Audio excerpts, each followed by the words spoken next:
एक व्यक्ति के दो पुत्र थे। दोनों का स्वभाव एक दूसरे के विपरीत था। एक बहुत कंजूस था तो दूसरा फिजूल खर्च। पिता उनके इस स्वभाव से परेशान था। उसने कई बार उनको समझाया, लेकिन उन्होंने अपना स्वभाव नहीं बदला। एक दिन पिता को पता चला कि उनके गांव में एक सिद्ध महात्मा पधारे हैं। वह उनके पास इस आस में पहुंच गया कि शायद वो उसके पुत्रों को समझा सके। महात्मा को उसने पूरी बात बताई, जिसे सुनकर महात्मा ने कहा, अपने पुत्रों को कल मेरे पास लेकर आना, मैं उनसे बात करूंगा। अगले दिन वह अपने पुत्रों को लेकर महात्मा के पास पहुंचा। महात्मा ने दोनों पुत्रों को अपने पास बैठाया और अपने दोनों हाथों की मुट्ठियां बंद कर उन्हें दिखाते हुए पूछा, यदि मेरे हाथ ऐसे हो जाएं तो कैसा लगेगा? लगेगा मानो आपको कोरह है।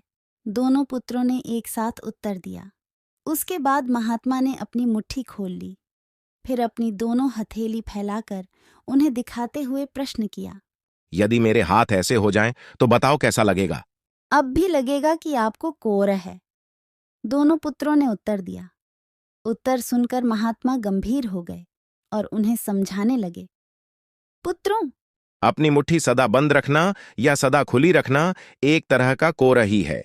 यदि मुट्ठी सदा बंद रखोगे तो धनवान होते हुए भी निर्धन ही रहोगे, और यदि अपनी मुट्ठी सदा खुली रखोगे तो फिर चाहे कितने भी धनवान क्यों ना हो, निर्धन होते देर नहीं लगेगी। इसलिए कभी अपनी मुट्ठी बंद रखो, कभी खुली। इस तरह से जीवन का संतुलन बना रहेगा। पुत्रों को महात्मा की बात समझ में आ गई और उन्होंने निश्चय किया कि संतुलन बनाकर ही अपना धन खर्च करेंगे। सीख जीवन में धन का बहुत महत्व है। उसका खर्च सोच समझकर करना चाहिए।